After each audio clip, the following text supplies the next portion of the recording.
Live from the Ken and Valerie Baker studio at WHYY, this is Studio 2.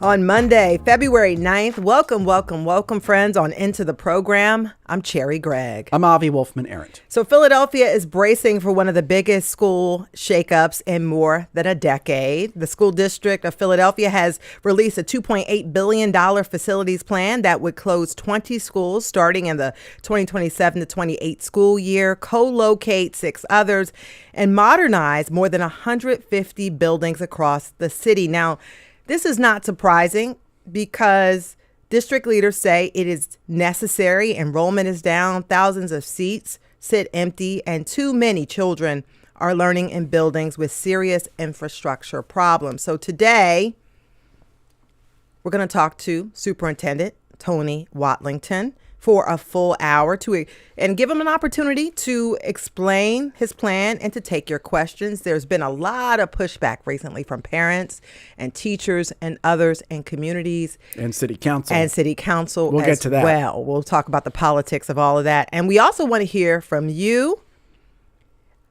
What is your reaction to Philly's school closure plan? Do you have questions for the school superintendent? The number to call is 888-477-9499. The email is studio2@whyy.org. And if you're watching on YouTube or Facebook, please share the video and also leave your comments in the chat. By the way, we do have a parent that we have scheduled to be on the call. And hopefully others.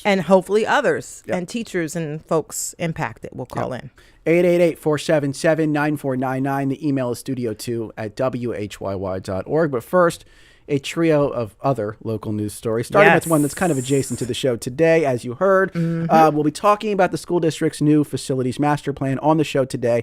Ultimately, the decision to approve or reject that plan lies with the school board, whose members are appointed by the mayor. Yep. But would Philadelphia City Council try to apply pressure to impact the outcome? Well, that seems to be on the table. Now, City Council sends about $300 million in discretionary funding to the school district on an annual basis. And City Council President, this is interesting, Kenyatta Johnson, told the Inquirer he would consider holding up some of that money, quote, if need be. The background here, lots of City Council members have concerns about the plan. Not surprisingly, they tend to be centered around school proposals in their districts, school closures in their districts. There's been lots of chatter. But this idea that the city council would take kind of the nuclear option here and withhold money over a process where they have no direct control is eyebrow raising. Yeah, definitely raises some eyebrows. I mean, city money represents about 40% of the district's budget, so they really can't do very much without city approval. And just to clarify on that, a lot of that is formulaic. It goes through a property tax. It's automatic through property taxes. So now, theoretically, they could futz with that as well, but that would be far more complicated. There's another pot of money that's purely discretionary. Yeah. They just add it on top. We'll give you an extra $285 million. And they need that money. They need it, yes. But all of this tension is going to become really clear next week when City Council holds a public hearing on the district proposed plan. That is set for February 17th. It'll be then when we hear from those council members. Yeah. And we've already started hearing some of the arguments percolating. Yeah. Council member Lozada, who represents Kensington, where there are schools on the list for closure, has been very vocal. So has Councilmember Cindy Bass. There's been a lot of pushback with Lankenau High School being on the closure list. Yep. So we'll probably hear from them. And I'm looking forward to hearing Mr. Watlington today. His plans for the politics. He had to know. He's been here for a few years at this point. So he had to know that this was going to be a political issue. Certainly. So we're going to talk to him about those plans. And for folks listening who don't live in Philadelphia, it might be a little bit confused because in almost every other school district across the state of Pennsylvania, there's a school board that's elected by voters. Not the case in Philadelphia. Never been the case here in Philadelphia. We have unusual school governance here, which creates some of these tensions between the funder, city council, and the governor, which is the school board. So just putting that context behind all of this. Yeah. Second story. Go ahead now. 500,000 people are expected to flock to Philly during the World Cup. Ooh. So nightlife boosters want to capitalize on every dollar, and they are now pushing to keep bars, restaurants, and clubs open past the city's 2 a.m. curfew. Pretty cool write-up by Philly Voice there. Philadelphia is hosting 6 matches at the Link, if you didn't know, including one on the 4th of July. And the Philadelphia Convention and Visitors Bureau estimates that about 1 million international travelers will be in town over the course of the year to celebrate the 250th. And so the bar and restaurant industry say this is a great opportunity. And, other cities that are hosting World Cup matches are doing this as well.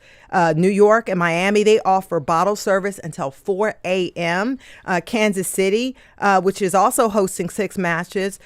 Missouri lawmakers recently passed a bill that would allow bars and restaurants to stay open 23 hours a day. What's the 1 hour they're closed? Which one? I don't know. Pick one, I guess. Up to 23. And so, but the problem is we don't have a great track record. You're at 23, man. Just go to 24, Just by go the way. 24 hours a day bar. I don't want to tell you how to run your city, Kansas City, but just go 24 at that point. But in Pennsylvania, we don't have a great track record. They tried to do it during the Democratic National Convention, 2016. but lawmakers passed it at the last minute. There was only about a couple weeks. The law was very narrow, and only about 30 bars participated in the loosening of the curfew 10 years ago, and most of those were hotels, and a lot of the smaller bars got denied. And so they're hoping that this time they do it a little bit differently so that more bars can take part and make the money when all these people flood Philly.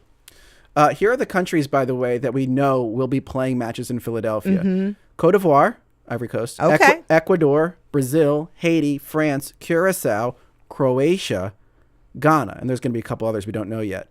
Of those countries, who do you think's partying, past 2 a.m.?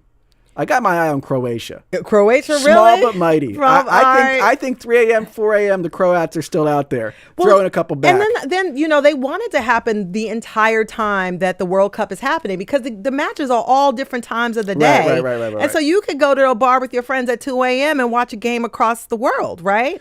I am so fascinated to just see people from all over the world descend on Philadelphia and see them in these revelatory moments. I'm excited to meet people from all these countries, by the way. I have no idea who I would be rooting for, but I'm going to root for somebody. You got to root for. I'm rooting for Curacao. That's got to be the smallest country there. You got to go for the underdog. Gotta go for How the many people underdog. live in Curacao? I have no idea. Let me Google that real quick. Curacao population 155,000 people. That's it. So you got to root for them. Go you got to get a Curacao. T-shirt or something. I remember going to a World Cup party in Northern Liberties one time at the Piazza out there, and it was tons of fun. A lot of Great fun. scene. Yeah, It's going to be like that times 20. Yeah. Anyways, all right. So, some good news.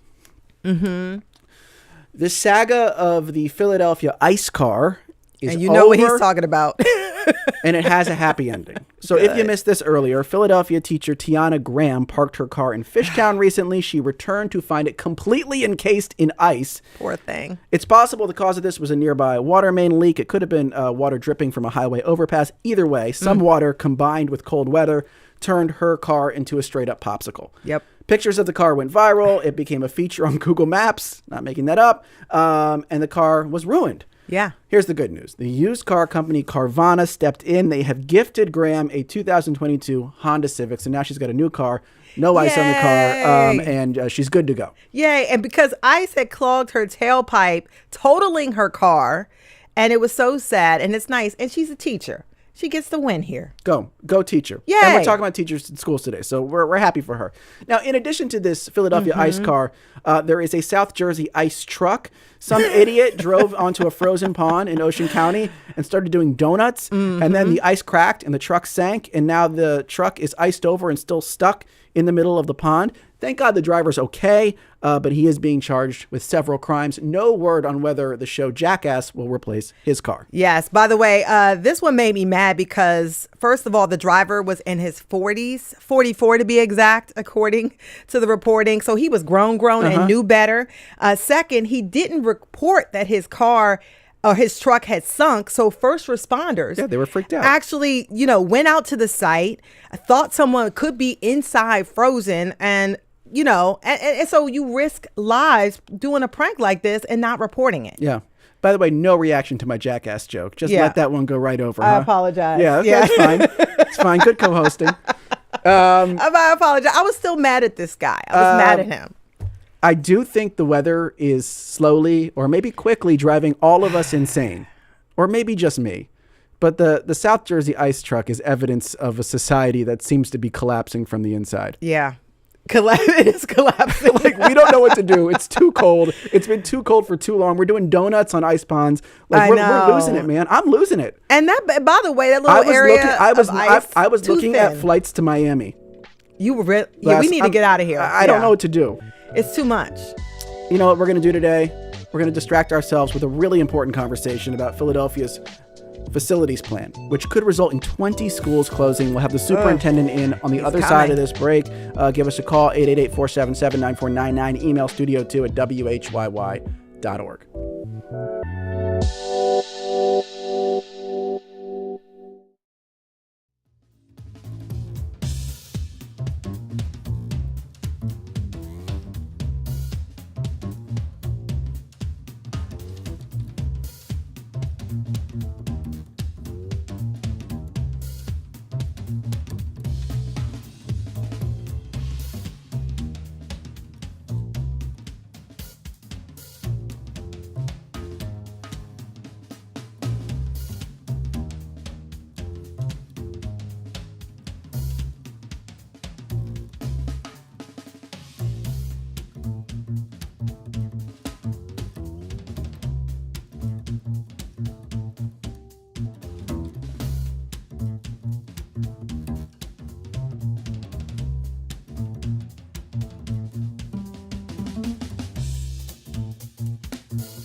And welcome back to Studio 2 here on WHYY. I'm Cherry Gregg. I'm Avi Wolfman-Arendt. The Philadelphia School District released its $2.8 billion facilities master plan last month. It calls for closing 20 city schools beginning in the 2027-28 calendar year, a move that would displace roughly 5,000 students. The district has said the closures are needed because of declining enrollment. There are around 70,000 empty seats, as well as because of the poor condition of the buildings. The plan calls for improvements to many of the 159 remaining schools, such as updated curriculum and programs, air conditioning, and improved recreational spaces. But while the district has promised that relocated students will be placed in schools with equal or better academic outcomes, many families worry about the stress from changing schools, including longer commute times, safety issues, and overcrowding. So what will the new district facilities plan mean for students, families, staff, and neighborhoods? And how are communities responding? Today, we've invited Philadelphia School District Superintendent Tony Watlington here to join us to talk about the new plan, explain the thinking behind the closures, and how the district is addressing the families impacted. Superintendent Watlington, welcome to Studio 2. Well, good morning, Cherry and Avi. Good to be with you today. Nice to have and you. of course, nice to have our audience with us as well. We want to hear from you this hour. Our question is, what's your reaction to Philly's school closure plan? Give us a call, 888-477-9499. Email studio2@whyy.org. If you're on YouTube or Facebook, drop a comment in the chat. We already have callers on the line, but before we get to them, we wanted to sort of start by giving you the floor, Superintendent Watlington, and to talk about the why behind this plan, but also specifically the why now. Well, again, I'm excited to be here to talk with you this morning about this $2.8 billion master facilities plan for the School District of Philadelphia. You know, in the nation's sixth largest city, this is the problem we're solving for. The problem we're solving for in this facilities master plan is how do we best use our limited resources, our budgets, our time, and our buildings to push in more high-quality academic and extracurricular programs across every neighborhood, across every zip code in Philadelphia, so that we can accelerate student achievement. Why now? over the past 3.5 years, our test scores have increased. We've made progress in 10 out of 12 goal areas under the board's goals and guardrails. We have seen significant improvement in the four-year cohort graduation rate, and our dropout rate has been cut by more than half. So we've got the wind kind of underneath us, beneath our wings. We're making some progress, but it's not near enough. In the nation's second biggest poor city, we know that if we significantly improve the education that our young people get and they graduate college and or career ready, it absolutely downstream has an impact on the economy here. When you hear our mayor talk about the safest, cleanest, greenest big city with access to economic opportunities for all. This is about that access to economic opportunities for all because we want to significantly improve the academic experience for our children and young people. In tandem with that, in addition to that, it's no surprise to anyone who's lived in Philadelphia any amount of time that we have some schools that are significantly over-enrolled, and we've got a number of schools that are under-enrolled. In an ideal world, I'd never like to recommend any kind of school closure, but I do believe that when we think about the 159 campuses that will get modernized under this $2.8 billion 10-year plan, and the other improvements that will take place in the school district, I think we're on the right track. We are taking the time to listen to a lot of community feedback, and that's why we put this plan out 5 weeks ahead of taking any formal recommendations to President Reginald Streeter and the school board on February 26th. So behind all of this is a long-term enrollment decline. You wouldn't say the last 10 years has been the sharpest enrollment decline, but still a decline nonetheless in enrollment in district schools. What do you believe is the cause of that decline? Well, certainly in Philadelphia, there was a time where nearly well over 200,000 students went to school in district-operated schools, in district-operated school buildings. My mentor, the late Dr. Constance E. Clayton, told me all about it. In a time when she was superintendent here, and this was at that time the fourth largest school district in the nation. Over time, there's been a growth in charter schools. In fact, 60% of our nearly 200,000 public school children attend schools in district-operated schools. 40% of our public school children that the Board of Education has some responsibility for are in charter schools. A small number of charter schools are actually in district-operated buildings, but the lion's share are not. That's been one phenomenon. Number two, the birth rate is not growing nationally or state and locally. And then third, the traditional public school district is not the only game in town. There are home schools, private parochial schools. There's a lot of choices, and that's why I'm so focused, and this team is so focused on improving graduation rates, test scores, and dropout rates, because we have a vision for growing the enrollment in this district again. But with that vision, and I understand the long-term vision, but in the short term, I think a lot of parents will see headlines like district closing, consolidating, moving students, and think, I'd like to choose a different option. I'd like to choose an option that feels a little less chaotic to me. Aren't you not worried about sort of the losing people in the process of trying to scale down some of these underused facilities? Yes, we are laser focused on doing everything we can to not contribute to more out-migration of students in the school district of Philadelphia. By the way, last year, for the first time in a decade, we turned around declining enrollments in the school district. The district grew by 1,841 students, and I strongly believe that we would have been on a trajectory this year to increase enrollment again, except for the first 3 weeks of school when there was an interruption in public transportation with the SEPTA system. And when you think about 52,000 public school children rely on public transportation to get to school. That said, we will staff up a transition office where we will appoint staff internal to the district that will report out of the superintendent's office.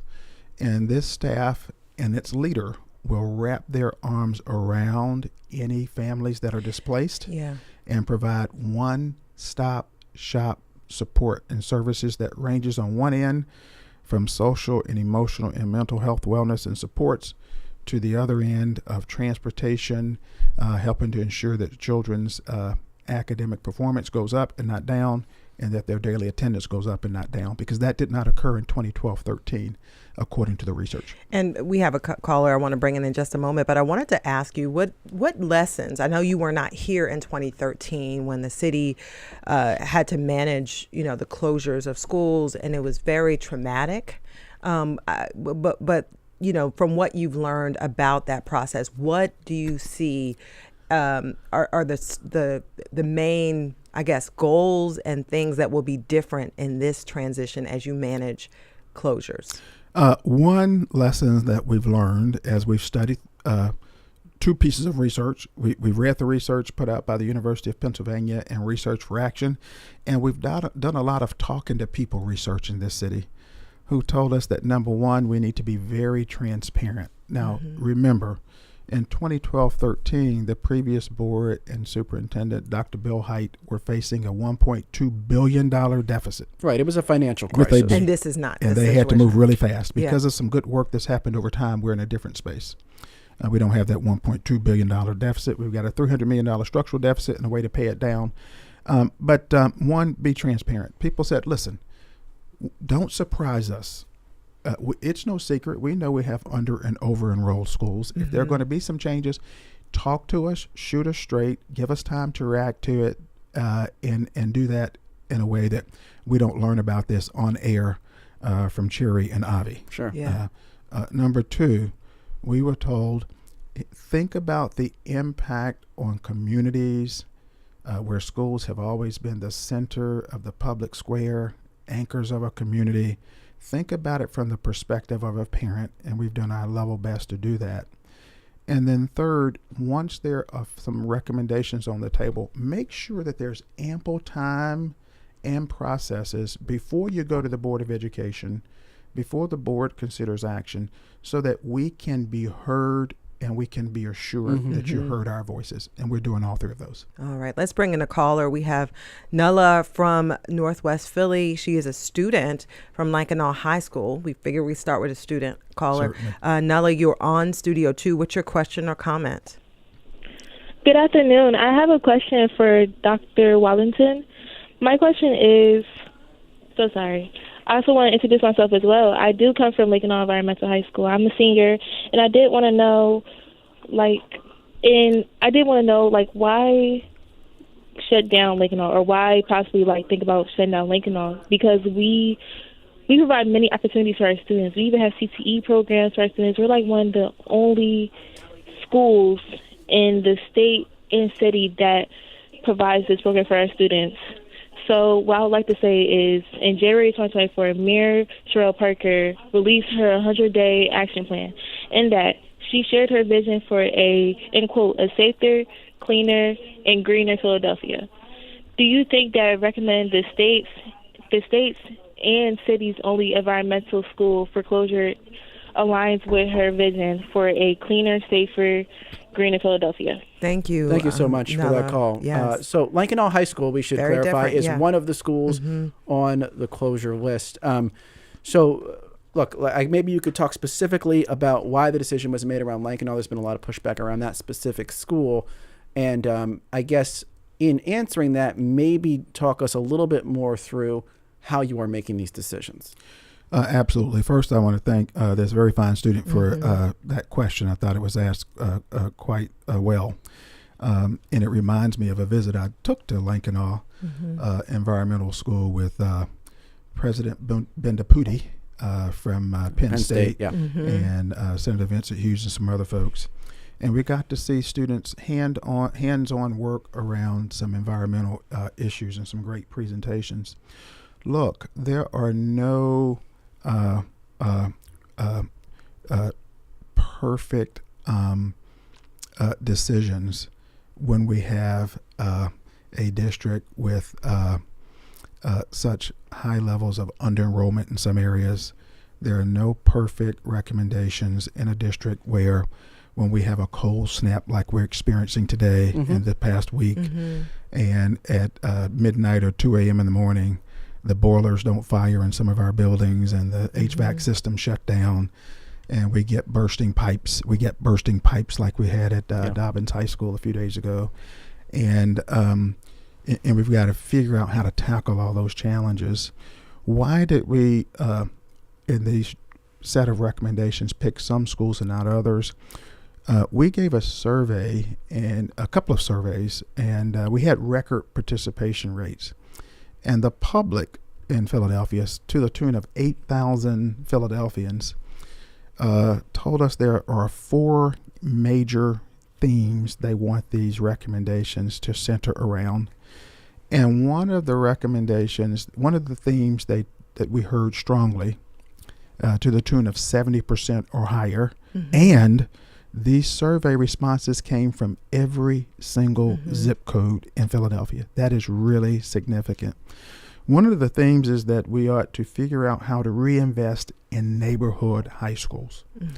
And so it's because I think in this case, Lankenau is near Roxborough, which is another school that's under enrolled, right? And I think the one potential way to go about this is to say, look, Roxborough is a struggling school. Why don't we shift them over to Lankenau, which seems to have had some more recent success. Now that's all relative, right? And it's all qualitative, but that's something I've seen out there. And so you're saying that you'd rather reinvigorate a Roxborough high school if it means moving Lankenau as a program into a school like Roxborough. Is that right? And I'll let you answer that. I do have a follow-up to that because Lankenau is an unusual school. They have a farm. Yes. They have a large campus, something that is not necessarily, you can't duplicate at Roxborough. So I add that to what Avi's question here as you walk through the rationale for that one. I would say it's my understanding that at one time Lankenau was co-located or came out of one of the traditional high schools, I believe Roxborough as it were. Perhaps during the tenure of Paul Vallis, the former CEO here in the school district. So we've done quite a bit of historical dive into how we got to where we are today. I would imagine if the reverse decision or recommendation had been put on the table, we'd be hearing a similar appropriate concern among Roxborough. So, but is the bottom line there, look, we're talking about Northwest Philadelphia for folks that don't know, that at the end of the day, you can't have 2 schools. So you have to have one school building with multiple programs. That's the sort of the rationale there. We do need to have some economies of scale. We've got to tackle this problem. And one of the things I want to do is I think this is a once in a lifetime opportunity for Philadelphia. I want to be crystal clear. This is a once in a lifetime opportunity for the city of Philadelphia, the nation's 6th largest city. We can either tinker around the edges or we can be forward thinking and think about how do we significantly improve overall access to high quality academic and extracurricular programming such that all neighborhoods, all zip codes have high quality academics. At the end of the day, this plan, and I'm not saying this is a perfect recommendation. I'm very sensitive to the thinking about Lankenau. Heard a lot of concern about Conwell Middle and some other, which is in Kensington, in Kensington. And I think all the feedback is absolutely spot on and legitimate. But at the end of the day, downstream, if we make the hard decisions now, this school district will double the access of pre-K opportunities for young people. Number 2, we'll move from about half of our middle grades offering algebra, which is a gateway, a requirement to get into some of the coveted criteria-based schools. We'll increase it from about 53% to 100%. And we'll have more high quality arts, music, physical education. Yeah. We'll have less buildings breaking down in the middle of the night. And I know that people would not argue with Sure. you that some of these buildings needed to be closed down. And I guess the question that I have is there wiggle room? I mean, you put out this plan, you've invited feedback, you've given people 5 weeks before you take it to, the board. Is there wiggle room? Could some things change? Or is this sort of, in your mind, this is what it is? I would say categorically, absolutely yes. There's always room for wiggle room. And think about this. This is the city that produced the big plan for the United States of America around 1789. It was called the Constitution. And last time I checked, it's been changed about 30 times. So you're saying you're open to change. This is not in stone, that you will be seriously considering the feedback you get from parents, teachers, and students. I am saying quite clearly, this 5-week runway for feedback is not optics. It's not school district theater. We are listening. I am watching the recorded sessions from all 40 sessions that are occurring across the city. Now, don't go to all the in-person sessions because I don't want to pick one school community to suggest that I value one over the other. But I'm going to personally lead 3 community town hall meetings that will be publicized a little bit later this week over the next couple of weeks. I'll be there to stand eyeball to eyeball and look at people and hear their feedback directly. Yes, this is not token feedback. We are listening. And if we miss something, if there's something that makes sense, we're going to take a look at it. And speaking of feedback, I want to bring in a parent now. This is Sierra. I'm told she's the mother of Aiden, who's a 5th grader at James Ludlow School in Lower North Philadelphia. Sierra, welcome to Studio 2. Thank you so much for your time today. I'm just curious. This Ludlow School is one of the schools that could close under this plan, and I'm curious for your reaction to that. Yes. Well, first off, good afternoon. My immediate reaction was hurt and feeling for the community because my son has been through the school district and has gone through 4 different schools before we moved to Philadelphia, and we lived in Jersey. And Ludlow was the only school where I felt like my son was heard and he was able to progress in every areas within school, academically, socially, and emotionally. It's a school where he feels at home, where he knows and I know that he's taken care of the minute he walks through the door, even before he walks through the door, the crossing guard. And so when I found out about this, I reached out to the school, other parents, and wanted to see what was, the changes that are going to happen. Granted, my son is in 5th grade. Next year he's going to be in 6th grade, then he'll be moving on to middle school. But I worry about the future kids that are in our neighborhood and how they're going to be able to have, accessibility to a great school that Ludlow is. Yeah. What are the major concerns that sort of came to your mind when you heard that the school that has supported your son in such a great way was on the list of schools to be closed?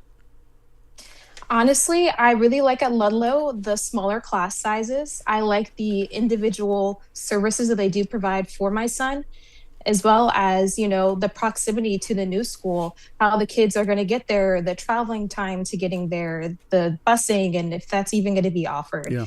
So with him going into a bigger school, of how he would react to that, and just being able to make sure that he doesn't regress. Yeah. Because before my son, he was in special education. Since being at level for 3rd grade, he's now jumped up to general education. And that's through the support at Ludlow. Yeah. And just for folks who haven't read through the plan calls for closing James R. Ludlow School and reassigning students to Paul L. Dunbar School, Spring Garden School, and General Philip Kearney School. Just curious, you talked a lot there, Sierra, about accessibility. In terms of just getting to school, if your son was reassigned to one of those 3 schools, what would the plan entail? Walking, driving, bus? I mean, give me a sense of how you might try to navigate that if indeed you had to. Honestly, with his age, it would either have to be me walking him in the morning or him walking with other students or taking public transportation. Yeah. Yeah. And I see you, I'm going to have Mr. Watlington respond to you. I don't know if you have any thoughts about what Sierra has to say, some of the fears she's expressing about this change. First, I want to say thank you for the question and the feedback. We absolutely are listening. And in the context of Ludlow and some of the other schools, I just want to note that you mentioned class size. This plan is not intended to increase class sizes in the aggregate. In fact, we're confident we'll continue to work within the guidelines of the collective bargaining agreement with the Philadelphia Federation of Teachers. Right. Second, so there might be more classes within a building, that's more classrooms that are filled, but you're saying the plan here is that the number of students per class will not change. On the aggregate, we don't expect that to go up. That's correct. Okay. Second, with transportation, one of the responsibilities of our transition office that will report out of my office is to provide a one-stop shop. Remember, we've designed this set of recommendations for there to be no impacts in the next school year 26-27, so that we can plan and execute well to make sure that we've attended to every concern, need, or issue, to include transportation. And then finally, you mentioned earlier, Avi, that 100% of the children would go to schools if these recommendations were to be adopted in their current state. 100% would go to schools with attendance that was as good or better. Let me go a little bit deeper than that. 90% of the 5,000 young people you referenced will actually be in a position to go to a school that has better performance in either English language arts and or math. That's significant. Yeah. Well, I want to thank Sierra for you. joining us today on Studio 2. We are coming up on a break, and you're listening to just heard there from Dr. Tony Watlington, Superintendent of the School District of Philadelphia. We see many of you on the line, and we're going to try to get to your questions as soon as we can. We do have to take a break right now. The number is 888-477-9499. The email is studio2@whyy.org. And we are getting your reactions to the recently released Facilities Master Plan by the School District of Philadelphia.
And welcome back to Studio 2 on WHYY. I'm Avi Wolfman-Arendt. And I'm Cherry Gregg. Today we're unpacking the School District of Philadelphia's plan to close 20 schools because of declining enrollment and deteriorating buildings. And with us to talk about the proposal and the backlash, it is Philadelphia School Superintendent Tony Watlington. And we want to hear from you. What's your reaction to Philly's school closure plan and broader facilities plan? What questions do you have for the superintendent? Give us a call, 888-477-9499. Email studio2@whyy.org. If you're on YouTube or Facebook, drop a comment in the chat. Let's bring in another caller. Yeah. This is Renee on line 7, who I believe is from Blankenburg Elementary. And Blankenburg's, if I have my geography right, in West Philadelphia. And again, one of the schools on the potential closure list. Renee, you're on Studio 2. What's your question or comment? Hi, I'm calling in as someone that attended the local, the community meeting on Saturday for us. We have our virtual one this evening.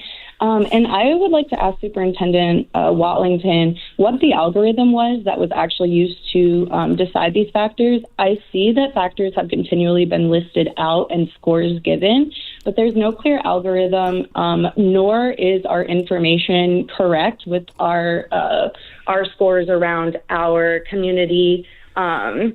What's the word I'm looking for? Around our community partners, for example, we had more than a decade-long relationship with Spiral Q that was not included in our score, as well as our increasing test scores, as well as my confusion with our low social vulnerability score, then requiring that our students walk 1.5 miles to 3 different schools through other unsafe communities where they don't have the protection of their neighbors.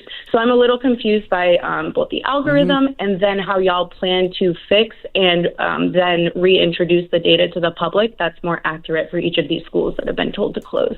Thank you, Renee. Thank you. So for folks to know, there are these school building scores, there are programmatic scores, there are capacity and utilization scores, and I think there's some concern about the data that went into these scores and whether it's, accurate data. What can you do to reassure people that this is indeed an accurate reflection of their school communities? Absolutely. You may recall that a few years ago, the first kind of big seminal report that came out was the Parsons report. One of the things we did, because we knew some time had passed from the time of the Parsons report until the present, we wanted to go back and take another look at every single school building, every single school facility. So we worked with an external group to take a look. We took the time to then vet that data with assistant superintendents who supervise schools in the learning networks and with principals and building administrators. So the principals got to look at this data and ensure that it was accurate? Yes. We wanted to take several looks to really vet this multiple times because it's easy to make a mistake when you've got a lot of big data set. But when you look at those 4 categories, I want to be clear, the intent here was not to take data surrounding the building conditions and building utilization, and then to marry together what we call a vulnerability score. Yep. What's unique about this this facilities master plan, unlike a lot of districts, we included a vulnerability score index because we wanted to look at, are there communities that had a were disproportionately impacted in 2012-13? Are there some parts of Philadelphia that have hyper segregation or hyper levels of poverty, entrenched poverty that's higher than other places? Are there parts of the city that have very high English language learner populations that require us to let's take another look? This is not just about numbers.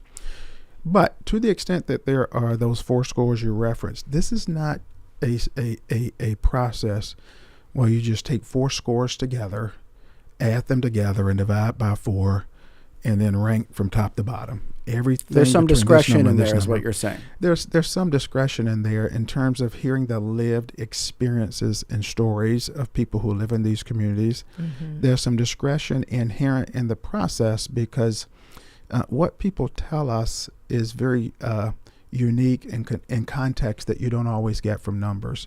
So it's one of the reasons why over the past 3.5 years, we've had a project team with some 30 diverse Philadelphians. We've had 9 advisory groups with more than 170 members, to include city council members, to faith leaders, to parents, to just grassroots organizations. We took all that feedback in together and said, okay, how do we solve this problem to be more efficient with how we get our limited resources, use our limited resources to drive high quality academic and extracurricular programs in all neighborhoods, knowing that there is no one right answer. But how do we take the best crack at this so that we can set us up to accelerate the improvements that are taking place in the school district? And that said, again, I'll just remind you, there's no one or right answer. But so there's no tight algorithm that if you just say, add these 4 together, divide by 4, anything below this number, let's just modernize, close, or whatever. I want to talk about racial disparities a little bit because, reporting and analysis, they indicate that Black students are disproportionately represented in the closing schools compared with overall district. demographics. And so I want you to respond to these Sure. numbers. It's just, and a lot of Black students were impacted, the last time that there were closures. And so just sort of respond to the concerns that this will have a disproportionate impact on Black students. A lot of these neighborhoods where the schools are closing are dealing with issues of gentrification, and that this could be the thing that pushes some of those families away and out of those neighborhoods. Let me answer that question, and if you would allow me to do so, not just as the school superintendent, but I want to speak as an African-American man in these United States and a father of 3 African-American children. When I hear people say that there's a disproportionate impact on Black and brown communities, I think 3 things. Number one, the school district of Philadelphia is about 50% or so African American. About a quarter of our students are Latinx, which means that 3/4 of the children are Black and brown children, and when you add other groups in there, any decisions we make will have an impact. That's one. 2, I think notwithstanding the significant progress we are making with test scores up, graduation rates up, dropout rates down more than half, and for the first time last year, the district enrollment grew. We see a vision for people of color, specifically African American, Latinx, and other children, all children, to get significantly better.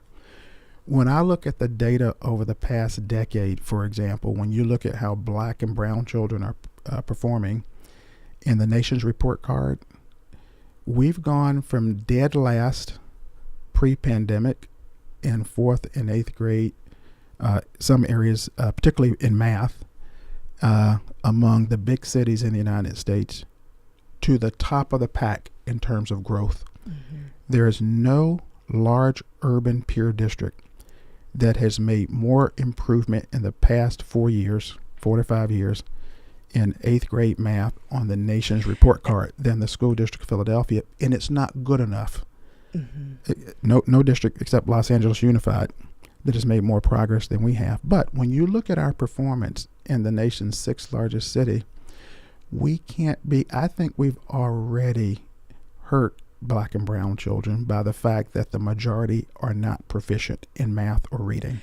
This plan will provide some additional high quality academic and extracurricular programs downstream to where we won't be satisfied until the lion's share of our children perform on grade level. And Mr. Walling, I want you to speak to the pain point, though. I want you to tell these families who say, like, we always take the hit to the gut, and explain why this painful transition will be worth it. And at the end of the day, you're saying that these children that have been neglected, who've had are not proficient, that this is going to make it better. All too often, communities of color bear the unfortunate brunt of change. And I don't say that tongue in cheek. I strongly believe and want to assure the public that this plan is intended over time to significantly improve access and opportunity for communities of color. So we can clip this and play this back. You can clip it. And let me give you a classic example. If you look at the number of Black and brown children in Philadelphia, Pennsylvania, who have zero chance of applying to some of the criteria-based schools, whether it's Carver, Palumbo, Masterman, you name it, Bodine, you just name it. Do you know that depending on what your zip code is in this city, you've got zero even if you're smart, you could be the brightest person in your class, but half the schools in our city don't offer algebra in the middle grades. Which is a prerequisite. Which is a prerequisite to get into those schools. We're going to take this on with a fierce sense of urgency and get all schools access. But I do know that doesn't take away the short-term pain, and so I it's not lost on me, and we want to sit and understand. and stand shoulder to shoulder with our families. We are running shorter in time. I want to at least try to get in a couple more callers. Let's start with Sally from Northern Liberties. Sally, you're on the line. We are closing down the hour, but what is your question or comment? Hi, I'm also a parent from Ludlow, like your first caller was. My primary question is, you have said in this plan that students are going to be going to schools that are performing at least as well as the school that they would be coming from if their school is closed. But that's actually not true for the students at Ludlow. Both Dunbar and Spring Garden have lower test scores in both categories, and Kearney has a lower test score in English. So I'm wondering how you're going to make good on that particular part of the plan. Thank you, Sally. From Northern Now, I Liberties. think I'm quoting you correctly. You said 90% of 90%. students. There's So a that means 10% will go to schools. There's that a perform. 10% that is not at present the And case. why is that the case? Why would those? Why does that need to happen? Well, as we looked at all the data, as we looked at, since there's no one straight algorithm, as we talked before, we wanted to make sure at the end of the day that the overwhelming majority of kids would have a better opportunity in the short term. Yep. Let me bring in Mr. Shabazz from West Philadelphia, who's on line 3. Yep. You're on Studio 2. Quickly, if you could, your question or comment for the superintendent. First of all, good afternoon to everyone. Good afternoon. My name is Fahmi Shabazz. I'm the parent of 3 students whose schools are being changed. My 2 sons that go to the workshop school will be combined with the school Overbrook, which is not nearly as good as the workshop school. And Dr. Watlington, I'm quite sure that you can attest to that. As far as my 3rd son, my youngest son, he's attending the Overbrook Elementary School, the school that we call family, because that school, I don't have a question, I have comments, but the Overbrook Elementary School has a 95% attendance rating. It has a 79%, the building is used, 79% of the building is being used. We're partners with 12 different organizations in our community. It's a community-based school. We have my wife and I personally pass out fruits and vegetables and meats to the families from Overbrook School every week. We pass out toys. We pass out clothes, coats for the kids. And the school does the same. That's the only school that my children have ever attended that the teachers know every student by name. Wow. Every student knows every teacher by name. Every teacher knows every parent. When we go to pick our children up in the afternoon, we don't have to go to the teacher and say, can you send out Nasir Shabazz? And Mr. Shabazz, we only have a minute left in the show, but thank you so much for your comment. I just have one more thing. Go right ahead, real quick. Dr. Watlington, I understand that you said you have 3 children that are in school. Are their schools being changed?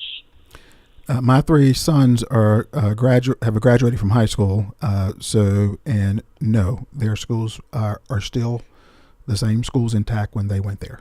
Let me be clear about that. Thank you so much Thank to you. Mr. Shabazz from West Philadelphia. So Overbrook Elementary School, one of the schools that is reported to be closed. And then also, real quick, that workshop school is the school that's going to be co-located inside Overbrook High School. It would still be the workshop school, if I understand that correctly. That's correct. Okay.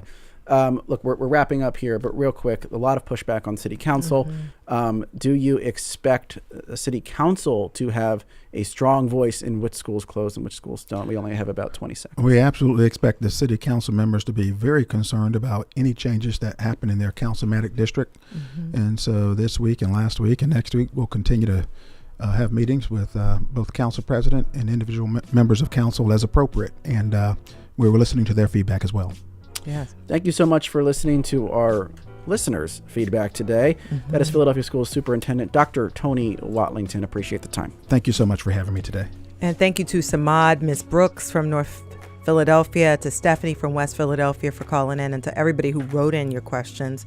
We appreciate you listening and for, submitting and talking to us in this conversation. Thanks so much to our producers, Debbie Builder, Andreas Copes, and Hazel May Bryant. Thanks to Mike Schiffler, our visual producer, and to Al Banks and Tina Calicay, who engineered today's show. Our executive producer is Kevin McCory from Studio 2 here at WHYY in Philadelphia. I'm Cherry Gregg. I'm Avi Wolfman-Arent. We'll talk to you tomorrow.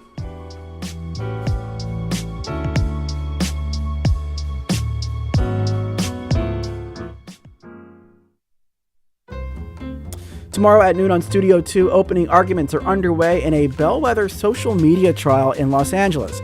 The suit accuses tech giants such as Meta of engineering their apps to hook young people with sometimes severe mental health outcomes. And this trial is happening against the backdrop of lawmakers around the world regulating and in some cases banning social media for teens. Tomorrow, we're looking at the implications of that trial and asking what effective oversight of social media companies could look like. That's tomorrow on Studio 2. But coming up next, we have Here and Now. See you tomorrow.